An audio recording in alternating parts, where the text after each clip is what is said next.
Esta entrevista que sostuvimos con Imanol Ordorica, el doctor Imanol Ordorica, candidato a ocupar la rectoría en la Universidad Nacional Autónoma de México, y que, pues decíamos, José Reyes, se trata de una candidatura que nos ha parecido interesante. No es la única que la única persona con la que estaremos hablando sobre este tema. Hay otras candidaturas. Por supuesto que Contralínea ha solicitado entrevista, pues prácticamente con todos los candidatos a la rectoría de la Universidad Nacional Autónoma de México. Por supuesto, incluidos aquellos que pues son parte hoy de la propia estructura ahí que encabeza Enrique Graue, que son parte de estos grupos que siempre han controlado la universidad y que tienen el favor de la Junta de Gobierno, y que todo indica que entre ellos, si es que nos atenemos a la composición de la Junta de Gobierno, pues entre ellos, entre estos grupos de poder que tienen el control de la UNAM desde hace décadas, estaría saliendo el rector. Hemos solicitado entrevista con todos, y estaremos pues aquí dialogando con ellos, con todos aquellos que acepten precisamente la entrevista con Contralínea. Señalar, José Reyes, que la candidatura de Imanol Ordorica es interesante porque, aunque no es parte de estos grupos que controlan la UNAM desde hace mucho tiempo, está pues tratando de romper esta hegemonía desde la propia participación de la comunidad universitaria, generando diálogos en salas, en auditorios de los distintos recintos de la UNAM, pero incluso también pasando salón por salón, lo que coloquialmente entre los activistas se le ha llamado siempre salonear en las facultades, escuelas, colegios de la UNAM. Pues es algo que también está haciendo Imanol Ordorica. En esta entrevista, que usted puede encontrar de manera completa en www.contralinea.com.mx, pues incluso señalamos cómo esto de salonear no es algo ajeno a Imanol Ordorica, toda vez que en su juventud fuera un líder estudiantil en este movimiento del CEU que pararía un intento de privatización de la UNAM, y que después ya él, como precisamente profesor, investigador, cuenta con 2 maestrías en la Universidad de Stanford, un doctorado también, se ha ido especializando tanto en educación como en movimientos sociales. En este momento él pues tiene el reconocimiento desde el punto de vista académico de sus propios pares, y ha decidido también concursar, digamos, aspirar a este cargo en la Universidad Nacional Autónoma de México, bajo, José Reyes, bajo la idea de que es imprescindible cambiar a la UNAM ya, José Reyes. Así es, Osimo, en esta sucesión de la rectoría que actualmente preside Graue, participan 5 hombres y 2 mujeres, y el caso de Imanol Ordorica, de quien hoy nos presentas una amplia entrevista, Sósimo, es, digamos, uno de los que desde mi punto de vista tiene mayor claridad sobre lo que se puede hacer para que la universidad pueda transformarse de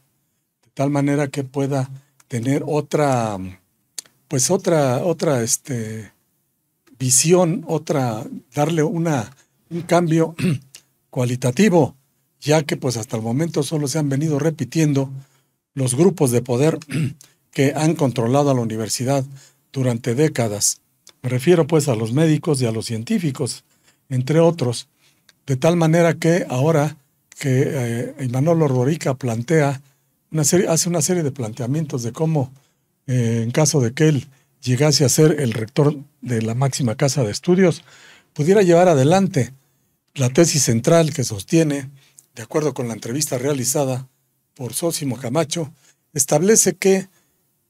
la base de la transformación de la universidad sería precisamente la movilización interna de estudiantes como mayoría de la comunidad, profesores y trabajadores. Es decir, algo que no es menor, pero algo que tiene una enorme dificultad para poder emprenderlo, toda vez que pues hay muchos intereses de por medio, hay mucho control político e ideológico, además de que a quienes se enfrenta precisamente representan a estos 2 bloques que han dominado la máxima casa de estudios durante décadas. Así es, José Reyes, son 17 los candidatos a la rectoría, las personas que aspiran a la rectoría. Muchas de ellas, como bien comentas, estos 7 realmente ligados a los propios grupos, pero hay otros, el caso de Ordorica y a otras personas también con las que estaremos hablando, que no pertenecen a estos grupos y que estarían significando pues una propuesta distinta. Ellos lo comentan para devolver la universidad a la propia sociedad mexicana. En este primer extracto de la entrevista que hemos sostenido con Imanol Ordorica, le preguntábamos acerca de los cambios a los planes de estudio, toda vez que no se trata de que la UNAM, las autoridades sean las que pues se hayan derechizado o hayan sido parte de este estamento político, sino que también se ha señalado, bueno, pues los propios planes de estudio han sufrido cambios durante este periodo neoliberal que han quitado, por ejemplo, la visión crítica en algunos aspectos de las ciencias sociales. Sobre esto también le preguntamos al propio Imanol Ordorica sobre la necesidad de cambiar planes de estudio y esto fue lo que respondió. Yo creo que no hay una situación homogénea en esa dirección. Sí pienso que el cambio de los planes de estudio es importante, que tiene que haber actualizaciones periódicas, que tenemos que superar una idea de que se tiene que cambiar todos los planes de estudio completos con una relativa periodicidad. Me parece que es importante y es algo que en realidad se hace, aunque se puede flexibilizar más, hacer cambios, ajustes a los planes de estudio que no necesariamente tengan que llegar hasta el Consejo Universitario. Pero más importante que el cambio de los planes de estudio, yo creo que la universidad requiere de una reforma pedagógica a fondo. Tenemos una situación de una juventud distinta que tiene formas de aproximarse a la realidad a través de redes sociales, del uso de tecnologías, que no encuentran en las aulas un estímulo muy fuerte en las formas tradicionales de la docencia. El personal académico hacemos esfuerzos importantes para tratar de estimular, incentivar el interés y de cautivar estudiantes en las distintas disciplinas que enseñamos, pero hay algo que está erosionado, que estos cambios no hemos logrado identificar la profundidad en la que han afectado las relaciones de enseñanza-aprendizaje y que tenemos que rediscutir para diferentes niveles, bachillerato, licenciatura, posgrado y distintos campos del conocimiento, cuáles son las formas de reanimar, reactivar la docencia, que es un proyecto muy importante, entendiendo que la docencia es un trabajo intelectual, no es una maquila de algo que se puede hacer con facilidad, no es una actividad secundaria en la universidad, es una función fundamental de la vida universitaria y se requiere pues hacer cambios didácticos, pedagógicos. Es muy importante capacitar mejor a todo el sector de profesores, tanto de carrera y el sector de investigación, como a profesores de asignatura y profesoras de asignatura para tener un mucho mejor desempeño. Y también en esta lógica mejorar muchísimo las condiciones del personal académico de asignatura, que tienen condiciones de trabajo precario, con malas remuneraciones, con incertidumbre en la contratación, con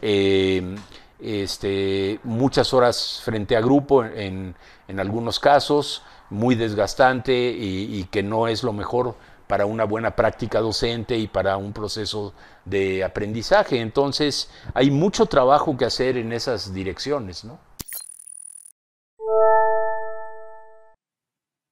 Por otra parte, en esta amplia entrevista, Sósimo,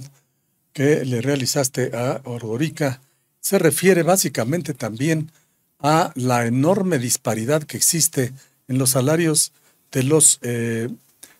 profesores, sobre todo los de asignatura. Se trata pues de que hay más de 6,000 profesores que representan 2,700 millones de pesos, y mientras que el personal académico de asignatura suman 20,000 y representan un presupuesto de 1,660 millones de pesos. Hay una diferencia abismal de más de 1,000 millones de pesos. Establece pues en este apartado. Vamos a ver cómo lo planteó durante la entrevista. Bueno, primero decir que hemos trabajado en un diagnóstico de los diferentes componentes del profesorado de asignatura. no todo mundo está en la misma condición. Hay un segmento de profesores de asignatura bastante amplio. Estamos hablando de un universo de profesores de asignatura como de 20,000 personas en bachillerato y licenciatura. Un buen número de esas personas, alrededor de 13,000 de ellas, son profesionistas que ejercen su trabajo profesional fuera de la universidad y que vienen a impartir cátedra en las áreas de ingeniería, arquitectura, medicina, odontología, derecho, contaduría, son áreas de desarrollo profesional, odontología. No viven de su trabajo universitario y vienen por 3 razones, muchas veces combinadas: por resarcir a la universidad algo que la universidad les ha dado, porque es prestigioso dar clase en la universidad, y tercero, porque la universidad es un espacio adecuado para el reclutamiento al mundo laboral, a despachos y oficinas o consultorios de jóvenes estudiantes, mujeres y hombres, que pueden irse incorporando a distintas actividades laborales. Ese es un segmento del profesorado de asignatura que hay que tener muy bien identificado, hacer estudios más a profundidad que los que hoy hemos tenido la posibilidad de hacer, porque las soluciones que requiere ese profesorado son distintas a las que tiene, por ejemplo, otro grupo de profesores de asignatura que dan habitualmente más de 8 horas, de 10 quizás a 40 horas, y que los hay, se pueden separar casi en 2 bloques de edad. Un bloque de personas jóvenes con posgrados, doctorados y hasta postdoctorados, que tienen publicaciones, que a lo mejor tienen nombramientos en el SNI, que realizan trabajo de investigación a pesar de solo tener contratadas horas de asignatura y que tienen una expectativa de una plaza de tiempo completo en la universidad. Es gente que dedica mucho tiempo a la universidad y que trata de vivir, de mantenerse a partir de su relación laboral con la UNAM. Hay otro segmento en condiciones similares, pero que es de mayor edad, que tiene más antigüedad, una parte de las cuales no, pues por las cargas laborales o por las razones que sea, no tienen posgrados. Otro segmento sí tiene posgrados, lo cual hace mucho más difícil su incorporación en calidad de profesores o profesoras de tiempo completo. Para cada uno de estos sectores hay que tener propuestas. Hay algunas propuestas que son generales, por ejemplo, la idea necesaria de subir el pago de la hora semana-mes, yo creo que podría hacerse entre un 15 y un 20%, ¿no? Para los grupos que imparten más horas de asignatura en la UNAM y que efectivamente sostienen su vida, aunque sea de una manera parcial, con su relación laboral con la Universidad Nacional, quizás trabajan en otras universidades también, hacer una compensación de horas por número de horas clase directamente. O sea, decir, para personal académico que tiene más de 8 horas de asignatura frente a grupo, que se pueda dar por cada 4 horas una hora liberada para preparación de cursos, para evaluación de estudiantes, para otro tipo de actividades que se requieren alrededor de la docencia de manera directa. Esto no estoy dando esas cifras como algo ya totalmente establecido, sino como un ejemplo de un mecanismo compensatorio que favorecerá la calidad de la docencia, además de las condiciones de vida del personal de asignatura. Interesante la manera de abordar este problema. De entrada ha dicho que tiene un diagnóstico sobre el problema, este asunto de los profesores de asignatura. De entrada propondría un aumento general entre el 15 y el 20% de sus percepciones, pero además, de acuerdo con las propias características de los sectores de los profesores de asignatura, un sistema de compensaciones, porque hay que reconocer que hacen mucho trabajo los profesores de asignatura que no es pagado, no es reconocido, y decíamos, pues un tema que nos parece interesante. En ese sentido también se refiere a la propia incertidumbre laboral en la que están los propios profesores de asignatura. Recordemos que los contratos de estos profesores se otorgan de manera discrecional, sin reglas claras, y por lo tanto están sujetos, vamos a ponerlo entre comillas, a la buena conducta que pudieran tener los profesores con respecto de los coordinadores de cada carrera o de cada pues área del conocimiento. Escuchemos cómo se refiere a esta incertidumbre laboral que padecen los profesores de asignatura. Y en tercer lugar, para atacar los temas de incertidumbre laboral, hay que eliminar la discrecionalidad y la opacidad en la asignación de cursos a través de mecanismos completamente transparentes, con criterios perfectamente establecidos, que se diga qué es lo que se va a tomar en cuenta: grado académico, antigüedad en la institución, otro número de horas contratadas, en fin, que se establezcan estos criterios y mecanismos públicos en donde cada persona sepa cuáles son las probabilidades de que vaya a tener grupos asignados o no, y que esto no dependa de una decisión del director de la entidad correspondiente, que pueda tener una intención de castigar o de premiar a alguna persona por su afinidad política o por ser parte del mismo grupo, en fin, por cualquier causa, ¿no? La otra necesidad que existe es la de hacer mucho más ejecutivos y funcionales los procesos de recontratación, para evitar esta condición en la que a veces se pone al personal de asignatura que no recibe sus pagos a lo largo del semestre, sino que recibe un solo pago al final. Es una condición que vulnera la situación de vida cotidiana de las personas, que genera efectos fiscales y una serie de problemas que tienen que ser atacados. En fin, creo que el problema del personal académico de asignatura es uno de los temas centrales que la universidad tiene que analizar a fondo, tener muy bien los datos muy claros, e incluso plantearse la necesaria negociación de los recursos financieros con el gobierno federal para poder hacer una mejoría de las condiciones de vida del personal de asignatura. Las prioridades de la UNAM no parecen estar bien fijadas en algunos terrenos del gasto universitario. Todo el personal académico de asignatura, que les recuerdo, dije, son alrededor de 20,000 personas, significan una masa, en 2022 significaron una masa salarial de 2.700 millones de pesos todo el año. Y hay 6,000 funcionarios universitarios, que significa una masa salarial de, los funcionarios, una masa salarial de 2.700 millones de pesos y siendo 6,000 personas. Y el personal académico de asignatura, que son 20,000, una masa salarial de 1.660 millones de pesos. Una diferencia de 1,000 millones de pesos más de gasto para la administración solamente en salarios y compensaciones salariales. Entonces, creo que es necesario una revisión, un ajuste de los salarios de funcionarios, sobre todo de alto nivel, que son los que tenemos salarios altos, ¿no? Porque en esos 6,000 funcionarios hay personas que ganan desde 11,000 pesos hasta el salario del rector, que según la hoja de transparencia es de alrededor de 180,000 pesos mensuales, ¿no? Entonces, sí es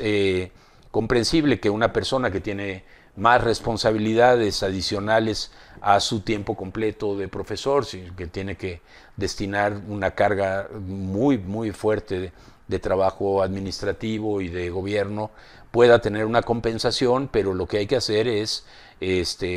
hacer un ajuste a esas compensaciones para hacer un equilibrio del gasto y que el gasto esté mayoritariamente orientado a la función de docencia, ¿no? Y en particular al personal administrativo. Estos ajustes podrían liberar recursos, pero no son suficientes para dar un salario digno al personal académico de asignatura, y por eso es importante que una vez que la universidad entra en un proceso de cambio, plantee ante el gobierno federal la necesidad de obtener los recursos económicos fundamentales y necesarios para poder llevar adelante esos cambios. También para el doctor en educación de la Universidad de Stanford, Imanol Ordorica, y candidato a la rectoría de la universidad, resulta totalmente criticable los altos salarios de funcionarios de la universidad, comparado pues con la masa estudiantil y del profesorado. Además, dice que debe de profundizarse la transparencia que incluya pues los gastos que es necesario racionalizar y que no se pueden sostener como se han hecho digamos, en el gobierno federal. En este caso, como teléfonos celulares, automóviles, choferes, gastos de gasolina, comidas y otros tipos de gastos que pues debían de correr por cuenta de la alta burocracia de la máxima casa de estudios. Vamos a ver cómo lo planteó en la entrevista que sostuvo con Sósimo Camacho. No me queda del todo claro que vaya a haber, puede haber alguna diferencia, no es muy significativa, no sé a qué se refería la persona, sí vi la entrevista, me parece una respuesta de muy poca sensibilidad a un problema universitario muy grave o a un conjunto de problemas universitarios muy graves, ¿no? Pero yo lo que sí diría es que los funcionarios universitarios, además de estos salarios, que somos cerca de 250 funcionarios de alto nivel con salarios superiores a los 100,000 pesos, eso sí incorpora el salario que tenemos como académicos, no es además del salario académico, ¿no? Hay otras personas que son funcionarios y no tienen plaza académica y su salario de funcionario es por ende mucho más alto, ¿no? Pero sí hay gastos que también es necesario racionalizar, que no se pueden sostener, de teléfonos celulares, de automóviles, choferes, gastos de gasolina, comidas y cosas de este tipo, ¿no? Sí entendemos que hay reuniones, no sé, una reunión de rectores de distintos países que vengan a la universidad y se hace una comida, no se puede pretender que la gente lo tenga que pagar de su propia bolsa. Pero de ahí a una dinámica en la que funcionarios de muy distintos niveles tienen asignados gastos para comidas y para todas estas otras actividades, para conexiones digitales y todo eso, parece un gasto que es innecesario y que se puede reducir y racionalizar, ¿no? Y dedicar esos dineros a otras actividades. Además, se le planteó a Imanol Ordorica sobre pues, los casos de corrupción que la propia revista Contralínea ha estado revelando. Les invitamos a leer algunos de ellos que tienen que ver, por ejemplo, con la Dirección General de Divulgación de la Ciencia y el Museo de la Luz y con respecto precisamente de cómo combatir a la corrupción en la propia universidad. Esto fue lo que respondió Imanol Ordorica. O sea, yo creo que es muy importante dar mucha más transparencia al presupuesto universitario desde la construcción del presupuesto que se va a negociar con las autoridades, a la negociación misma con el gobierno federal. Tiene que la comunidad estar informada de cómo van los procesos de negociación y también a los procesos de gasto. Yo no dudo que en la UNAM pueda haber instancias y situaciones de corrupción. No me parece que sea un problema súper generalizado. En efecto, hay las auditorías internas, hay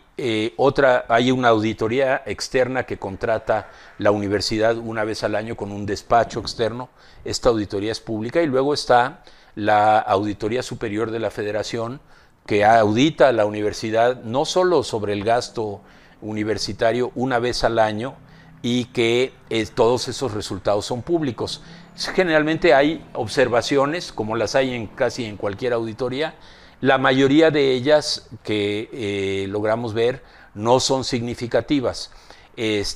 Yo por eso me atrevo a decir que la UNAM tiene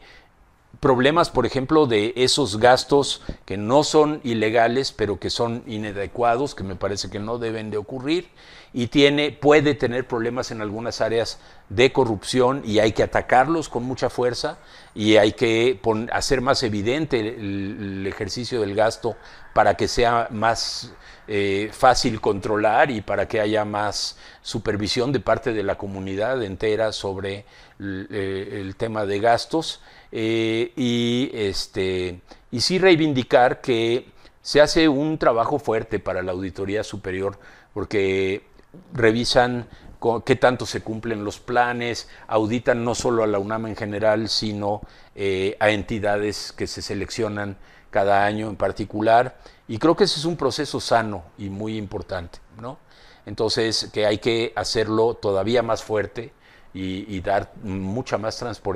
transparencia, sobre todo hacia el interior de la comunidad universitaria, porque no sabemos cómo se elabora el presupuesto y no tenemos acceso a la información sobre cómo se gasta. Y eso sería muy importante poderlo conocer. Imanol Ordorica, cuya vida, toda su vida, pues ha vivido en la universidad, ha sido luchador social, académico, etcétera, pues plantea toda una reestructuración profunda a la máxima casa de estudios. Entre ellos también revisar, pues, los autogenerados y la parte que tiene que ver con las maestrías que se imparten en la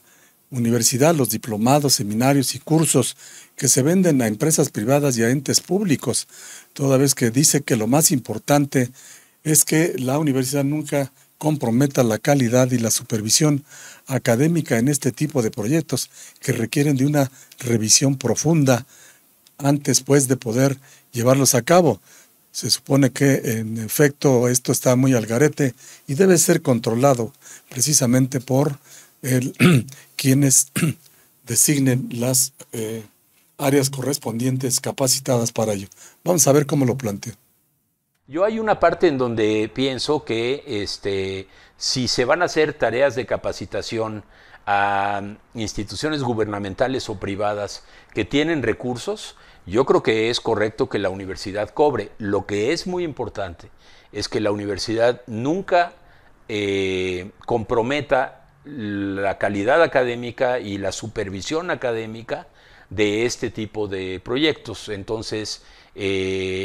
no debe de estar de ninguna manera reduciendo los niveles de exigencia, ni facilitando procesos de inscripción a gente que no podría entrar a otro tipo de programas que al ser maestría es considerada de posgrado, pero está ubicada en este terreno de proyectos que se diseñan de manera especial para atender algunas solicitudes de servicio a la UNAM, ¿no? Me parece que sí hay que llevar un recuento riguroso, tanto de la parte financiera de esos convenios que se hacen, como de la parte académica. Tiene que haber una supervisión, tiene que cumplirse un control de calidad, tiene que haber número de horas determinadas, se tiene que cumplir con que las personas que impartan los cursos tengan los grados adecuados, con que los programas de cada uno de los cursos sean programas verdaderamente académicos, en fin, tener la reglamentación necesaria. En efecto, es que hay que recordar que ya varias maestrías se estaban haciendo ad hoc para determinadas empresas que se saltaban incluso los propios procedimientos de inscripción. Nosotros hicimos reportajes al respecto, publicamos el caso de la maestría en alta dirección en la Facultad de Contaduría, donde incluso esta maestría estaba pues vetada para los alumnos realmente inscritos en la propia universidad y se daba solamente a empresas. Ha dicho que esto se tiene que revisar y no se pueden tampoco hacer pues algunos programas ad hoc para determinadas empresas, que hay que recordar es parte de los autogenerados que impulsó el propio neoliberalismo al interior de la UNAM. Los autogenerados no se circunscriben a esto, también a una serie de concesiones que hay en el ámbito de los de la infraestructura, incluso tanto cultural como deportiva que tiene la universidad. Y sobre esto nos respondió Imanol Ordorica lo siguiente. O sea, las concesiones que hay son revisables. Por ejemplo, las principales son de alimentos, barras y cafeterías que se obtienen permisos ante el patronato universitario. Yo creo que hay que hacer una revisión. Me parece que no es posible que la UNAM no sea capaz de dar a sus estudiantes comida a precios accesibles, una comida sana, una comida higiénica a un precio mucho más bajo, ¿no? Entonces hay que tener la posibilidad de controlar eso, de controlar la higiene, de toda una serie de puestos de venta que hay en distintos puntos de la universidad. En esto también hay que hacer acuerdos con el sindicato, que hay personal del sindicato asociado en muchos casos a estas barras, llaman barras de alimentación. Entonces, sí, progresivamente, porque tampoco se puede llegar y las cerramos todas y se queda la gente sin comer y nada. Hay que hacer progresivamente un fortalecimiento de la normatividad para el manejo de estas concesiones y de los requerimientos, ¿no? Entonces, sí, pero tenemos un objetivo muy concreto. En el área de la alimentación, ¿por qué es posible que otras instituciones, por ejemplo en la UAM, tengan servicios de comida corrida de 15 o 20 pesos la comida, y eso está muy lejos de aparecer en Ciudad Universitaria, y es una comida, seguramente no es la gran maravilla, pero es una comida sana, una buena alimentación higiénica y está supervisada por la universidad. Yo creo que sí, que hay que atender ese tema con fuerza. O sea, yo creo que en eso hay que ser extremadamente cuidadosos porque todas esas infraestructura universitaria, deportiva y cultural tiene que estar en primer lugar al servicio de los universitarios. No se puede subordinar ninguna actividad universitaria, el cierre de algún gimnasio, de algún espacio deportivo o de alguna instalación cultural para favorecer un sistema, una contratación externa o lo que sea. De hecho, yo no he sido nunca partidario de que las instalaciones universitarias se puedan prestar a otro tipo de actividades en donde la universidad recibe recursos.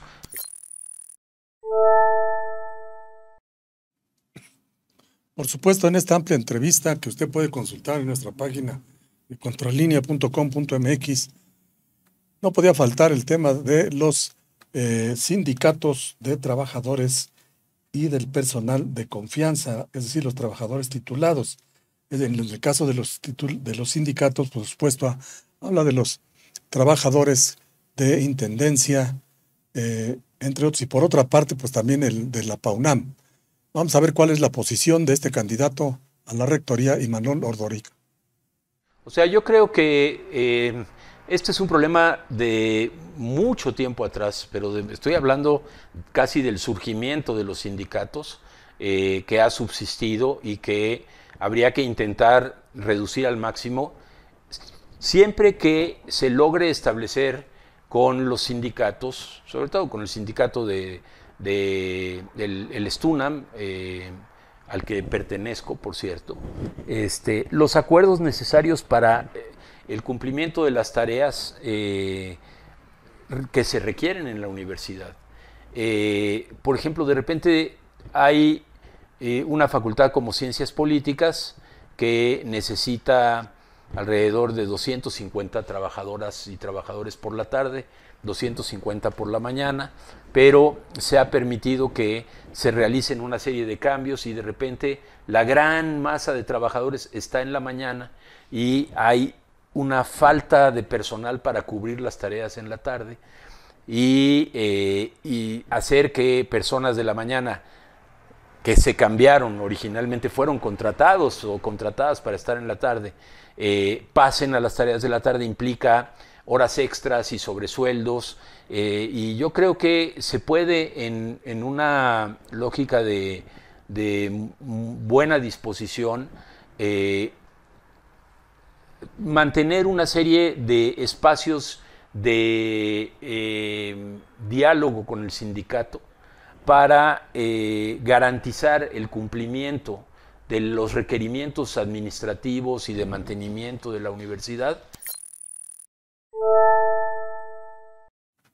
Pues Imanol Ordorica también se refiere a este tema que ha documentado Contralínea, el caso de los trabajadores titulados, muchos de ellos en posiciones de peón, de choferes, de auxiliares, cuando tienen estudios incluso de doctorado y que tienen también mucho tiempo ahí en la universidad. Ha dicho que pues sí es parte de lo que se tiene que hablar con el propio sindicato, ha dicho yendo incluso más allá del propio contrato colectivo de trabajo. Y también en esta entrevista que sostuvimos con Imanol Ordorica, con el doctor Imanol Ordorica, candidato a la rectoría de la UNAM para un periodo de 4 años. También se habló acerca de la propia Junta de Gobierno y de la rectoría. ¿Cómo es posible que la propia universidad esté en pleno siglo XXI rigiéndose con métodos que pues ya son prácticamente de otros siglos, con una Junta de Gobierno que es la que elige a una persona en una comunidad que es de 450,000 integrantes? Sobre la manera en que la UNAM se gobierna, esto no respondió Imanol Ordorica. Se puede hacer a través de un congreso universitario o como sea. Lo que es necesario es abrir un proceso de discusión para haciéndonos cargo de que no es un problema de antigüedad, ¿no? O sea, no es porque la ley orgánica vaya a cumplir casi 80 años que hubiera que cambiarla o cambiar las estructuras de gobierno que establece, sino porque estas formas de gobierno no corresponden a la universidad que existe hoy en día, ¿no? Se diseñaron para una universidad de 40,000 personas cuyas escuelas estaban básicamente en el barrio universitario, en el centro de la Ciudad de México. Vino luego el cambio a Ciudad Universitaria, la expansión notable, el crecimiento en los planteles 9 de la preparatoria y 5 del Colegio de Ciencias Humanidades, las facultades de estudios superiores. Ahora hay entidades de investigación y de docencia en distintos estados de la República. La universidad ha crecido en tamaño y las formas de gobierno siguen siendo iguales. El problema es que al seguir siendo iguales son inoperantes. Entonces, los órganos colegiados no son suficientemente representativos, no tienen las atribuciones necesarias para verdaderamente ser organismos de gobierno transparentes, en donde la comunidad se sienta representada, en donde se pueden discutir y resolver los problemas de las comunidades. Entonces, lo que ocurre es que en cuanto hay algún problema, no hay el espacio para discutirlo, para canalizar el malestar, para entender la problemática y resolverla, y acaba siempre en conflictos, estallidos, tomas, paros, justificados porque no se atienden las demandas sobre todo de estudiantes, ¿no? Entonces, eso muestra la necesidad de cambiar,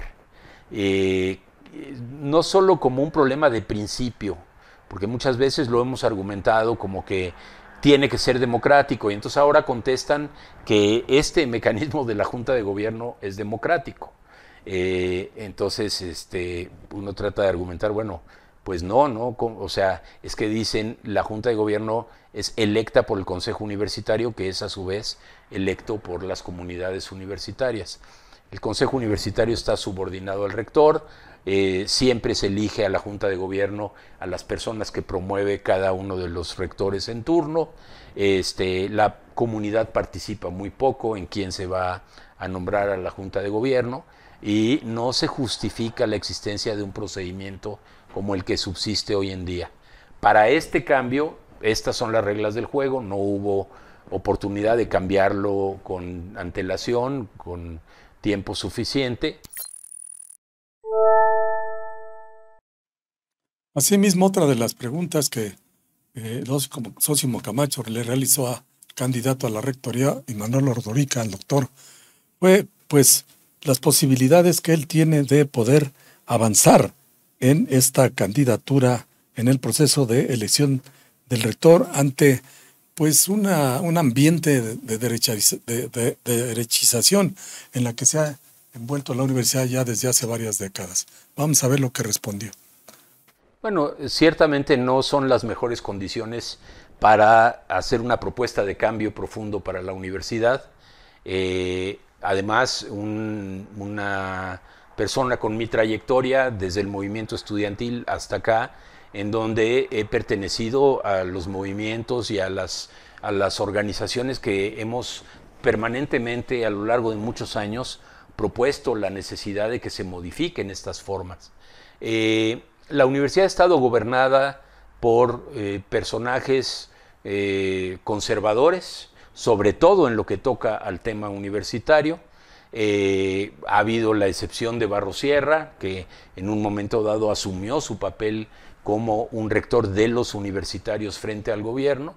Hay sectores de derecha, no, eso no es nuevo, no es que se haya derechizado la universidad, siempre ha estado gobernada por este estamento político, que tiene sus heterogeneidades y grupos diferentes que se disputan los espacios en las alturas. Y bueno, la posibilidad de que una propuesta como la que yo estoy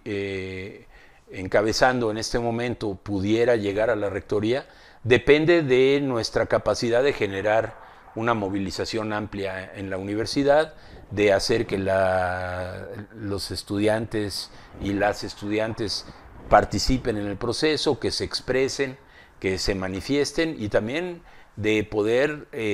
hacer una argumentación convincente en favor del cambio, ¿no? Y en la dirección de que es necesario tener sensibilidad a que un sector muy amplio de la universidad, mayoritario, está en la lógica de que tiene que transformarse la institución desde abajo, con participación, y no transformarse desde cero. No se trata de destruir, no se trata de echar abajo, sino hacer con base en pues todas las capacidades desarrolladas, de la potencia que tiene la universidad en sus comunidades, en sus instalaciones, construir a partir de ahí, de manera colectiva, una redirección de la universidad, un rumbo diferente y formas diferentes de actuación hacia su interior. Pues por eso vemos que Imanol Ordorica le apuesta a estar pues generando este tipo de diálogos, decíamos, con los estudiantes para, ha dicho, pues obligar a que la propia Junta de Gobierno en realidad pues palpe el sentir de los propios estudiantes y no solamente escuche a aquellos que están gestionando desde las cúpulas para llegar a la torre de rectoría. También a Imanol Ordorica se le planteó sobre si se considera el candidato de la 4T, es de lo que se le ha acusado en algunos por parte, ha recibido las críticas por parte de otros de los candidatos a la rectoría. Él ha dicho de manera contundente pues que no, sabemos que él coincidió en su época de estudiante pues con algunos otros activistas que hoy son parte de la propia 4T, incluida por ejemplo Claudio Sheinbaum o López-Gatell, pero ha dicho pues no, de hecho esa es una mentira en el sentido de que él pudiera en algún momento en realidad ser un candidato de la actual administración federal. Ha dicho además que la autonomía no está en riesgo en estos momentos, que es la bandera que han estado utilizando precisamente los grupos de poder al interior de la UNAM, prácticamente diciendo que se tiene que proteger la autonomía, y lo que realmente están queriendo proteger pues es que su permanencia como grupos de poder ahí en esta institución. Pero vamos a ver cómo se refirió a estos hechos, a estas opiniones sobre su candidatura, Imanol Ordorica. Bueno, yo creo que la autonomía no está en peligro en este momento. La autonomía es una forma de relación entre la universidad y otras instituciones del Estado, en particular el gobierno federal y los de las entidades. Es algo que construimos. Es una correlación de fuerzas que construimos, se construye todos los días y que depende, por un lado, del apoyo social que tenga la universidad desde afuera, ¿no? En donde la universidad cuenta con un enorme consenso, con confianza de sectores muy amplios de la ciudadanía, y también depende de la capacidad de la universidad de generar acuerdos y consensos a su interior. Por eso el tema de la democracia interna y de la participación es tan importante para mantener una relación de autonomía fuerte de cara no solo a los gobiernos, sino a otros actores económicos poderosos en la sociedad mexicana. Entonces,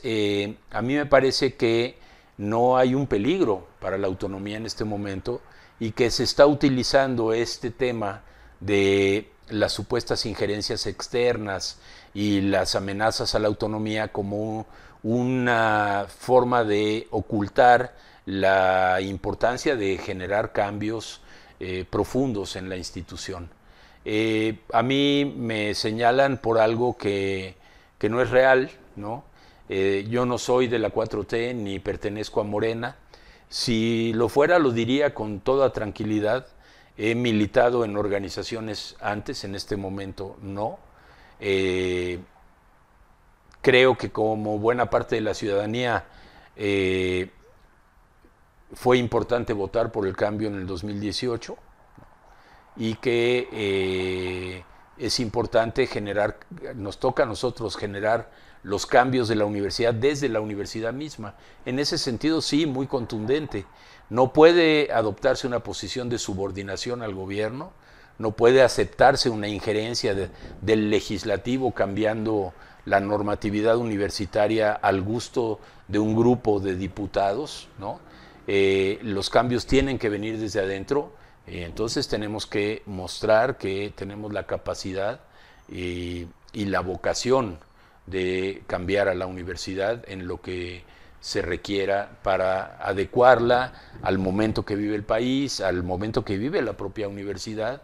no solo en términos de los cambios sociales y políticos de México, sino a la dinámica de cambio del conocimiento en el mundo, los procesos de deterioro ambiental, los fenómenos sociales que se viven de violencia e impunidad en México, en fin, una cantidad de referentes que obligan a que la universidad esté al día y esté en la mejor condición para desarrollar su trabajo en sintonía con la sociedad mexicana que tenemos hoy en día.